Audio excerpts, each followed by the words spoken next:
Rodrigo, a gente estava, a Rosane de Oliveira acabou o Atualidade falando sobre as imagens que a gente viu ontem, né, muito tristes, né? Horrível.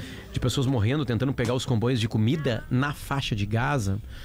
E estávamos a conversar antes aqui da complexidade que é contar e relatar o que está acontecendo, né? Tá muito Enfim, difícil, né, Potter? Eu tô consternado com as cenas que a gente vem observando desde ontem, às 4 horas da manhã, pelo horário de Gaza, quando aquele comboio ingressa na faixa de Gaza, com comida, com remédio, as pessoas desesperadas buscando essa ajuda humanitária, uma faixa de Gaza que, né, está blindada e cercada, onde não entra comida, onde não entra remédio já desde o início da guerra, e aí as pessoas começam a buscar aqueles caminhões e aí se cria uma grande confusão, os caminhões avançam, num determinado momento passam a atropelar as pessoas e aí muitos também morrem pisoteados e num determinado momento, pelas informações que a gente tem, um grupo de palestinos avança até uma posição de soldados israelenses que num primeiro momento atiram para o alto e logo em seguida daí as informações pelo lado palestino é de que eles teriam atirado esses soldados contra os palestinos, contribuindo então para um massacre. Rodrigo, né? desculpa, só para entender essa parte, os caminhões avançam sobre as pessoas, atropelam e as pessoas se pisoteiam porque eles estão sendo atingidos? Não se sabe. E num primeiro momento, em princípio, é por causa da confusão, né? Porque os caminhões são cercados e aí é o que eu chamo de névoa da guerra, não é minha essa expressão, é de Clausewitz, aquele general prussiano, que disse também que a guerra é a continuação da política por outros meios, né? Essa névoa da guerra é que na hora da confusão ninguém tem controle de nada. Então, o que eu imagino, e é que eu estou supondo pela experiência que eu tenho de coberturas de 5 guerras. Sim, a gente sabe, o Potter comentava isso, né? O Hamas está infiltrado muitas vezes junto à população civil. Claro. Não sabemos qual foi a ação do Hamas naquele momento exato. Poderia ter integrantes do Hamas? Poderia. Poderiam estar roubando comida para os seus militantes? Poderia, para os seus combatentes. Num determinado momento, a confusão está instalada porque as pessoas estão morrendo de fome, as pessoas querem comida. E aí estão se pendurando nos caminhões e tal, e os caminhões avançam. Esses caminhões não se sabe se avançam propositalmente para fugir por causa do tiroteio, não se sabe. Num determinado momento, esses caminhões estão sendo escoltados pelas forças israelenses, por tanques, inclusive, blindados. E aí a informação que se tem pelo lado de Israel é que um grupo de palestinos chega próximo aos israelenses, essa posição, essa unidade de militares israelenses que atira para o alto e, temendo, então atira contra eles numa, entre aspas, ação limitada, palavras de Israel. O fato é que a gente, desde o início aqui, né, Potter e PG e ouvintes, nós condenamos o que aconteceu em Israel em 7 de outubro, naquele massacre que aconteceu em Israel por parte do Hamas. Agora também não compactuamos com um massacre que está acontecendo na faixa de Gaza, né? Há erros de todos os lados. Sem fontes independentes, né, Potter? Que é o mais difícil de contar, não tem ninguém dentro de Gaza, né? Todas as informações vêm do Ministério da Saúde comandado pelo Hamas, enfim, né? O Zé Hamilton Ribeiro, aquele jornalista famoso brasileiro que cobriu a guerra do Vietnã, ele sempre dizia, né, que a guerra é ruim, mas sem a presença de jornalistas ela é muito pior, porque aí o ser humano se mostra em toda a sua bestialidade. Não tem jornalistas independentes em Gaza. Todos são com alguma relação com os palestinos ou com o Hamas. Quem registrou essas imagens dos caminhões são civis, Rodrigo? Não, essas imagens do alto que a gente tem são dos drones israelenses. As imagens do alto são dos drones. E o design da imagem, né, que é uma imagem em preto e branco, e as pessoas parecem formigas. Né, é ainda mais assustador. A gente está mostrando agora na nossa live, né? É absolutamente desesperador. O Brasil subiu o tom, né? O Itamaraty acabou de se manifestar numa nota. Os Estados Unidos perguntaram para Israel o que aconteceu. Perguntaram publicamente, né? Deixaram bem claro o que está acontecendo, enfim. A frase do Itamaraty, da chancelaria brasileira, neste momento, o Ministério das Relações Exteriores do Brasil é bastante dura.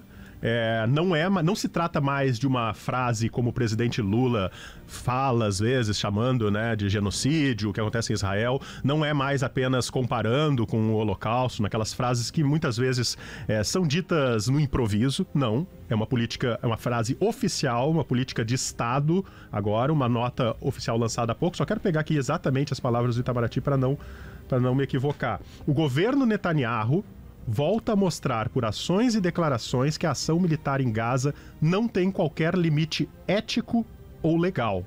Forte, né?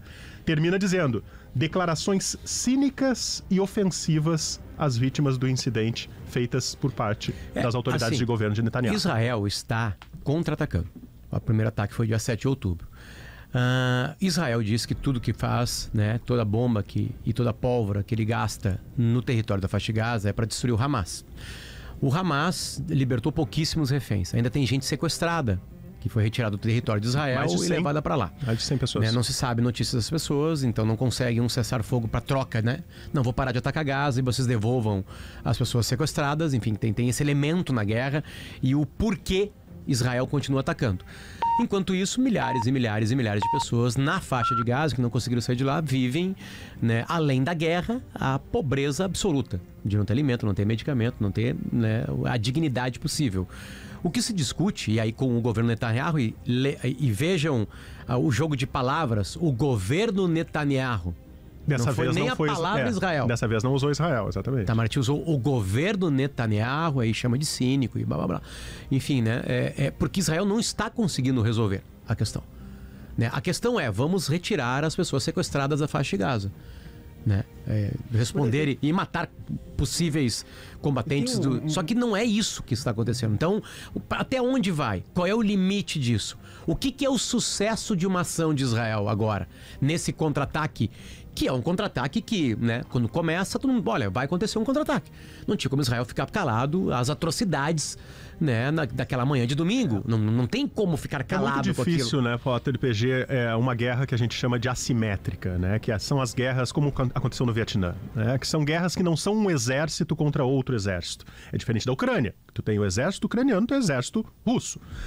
Nessas guerras assimétricas, tu tem um poder estatal, que é Israel, no caso agora da faixa de Gaza, e um grupo paramilitar, que é o Hamas, que se infiltra na população civil, assim como o Hezbollah. Colocam suas armas, muitas vezes, subterrâneos de hospitais. Colocam sua artilharia, às vezes, do lado de creches. Acontece com o Hezbollah no Líbano também.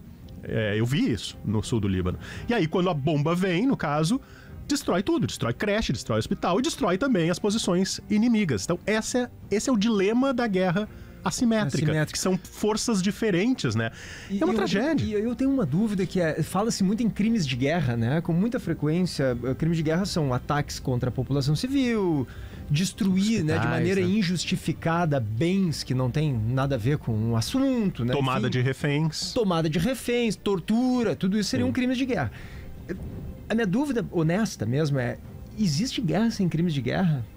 Porque é muito comum, na guerra da Ucrânia contra a Rússia, percebe-se isso também de maneira muito clara. Aqui, como é uma guerra assimétrica, muito interessante essa abordagem que tu tá dando, me parece mais propício a isso. Porque se é um grupo infiltrado na população civil, quer dizer, como é que não se faz crimes de guerra em guerra, Rodrigo? Embora os civis não sejam os alvos, eles acabam sendo as maiores vítimas, né? Mesmo que não sejam alvos legítimos, né? Não acredito que nenhum exército do mundo queira matar civis. O que está acontecendo agora, literalmente agora, não tem nenhuma dúvida. Não tem nenhuma dúvida. Das milhares de mortes, e das milhares de mortes, 99%. O que aconteceu no dia 7 de outubro foi crime de guerra também. A guerra limpa? Pois é. Uma guerra que as normas foram criadas para tentar dar algum sentido racional, humano, para uma guerra. Claro, por si só irracional. A guerra limpa seria uma guerra onde só soldados morreriam, né? Só que a guerra é o local de todos os crimes. Acabou. Tem uma série documental espetacular, só com imagens da época da Segunda Guerra Mundial, que consegue relatar isso. A Segunda Guerra Mundial era uma guerra de exército, certo? Só que por onde passavam os exércitos... Claro. Estupros, massacres, tortura, begeado. Pega o crime que tu quiser. O crime que você quiser tem numa guerra. Então, a tentativa da ONU, dessas forças, né, mundiais, vou chamar assim, né, é tentar apaziguar isso. Desculpa, diminuir isso, né?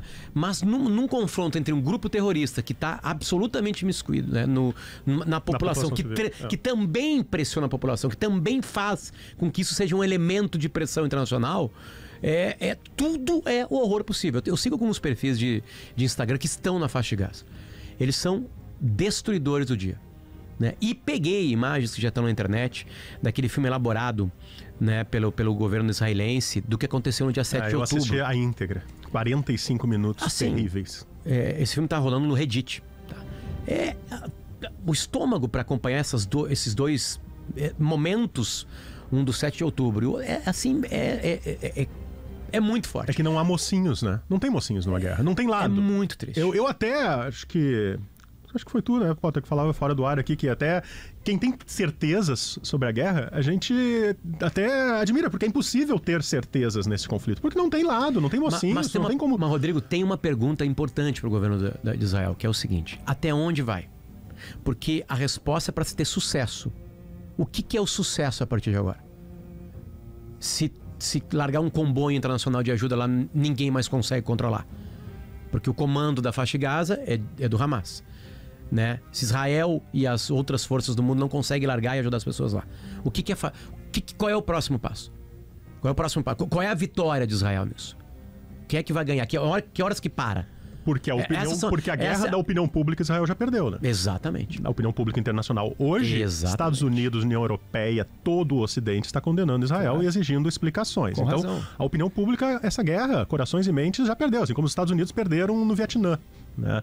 Agora, a tua pergunta é muito interessante. Qual é o sucesso? Acabar com o Hamas? Como é que se acaba com uma ideia? Não acaba com o Hamas.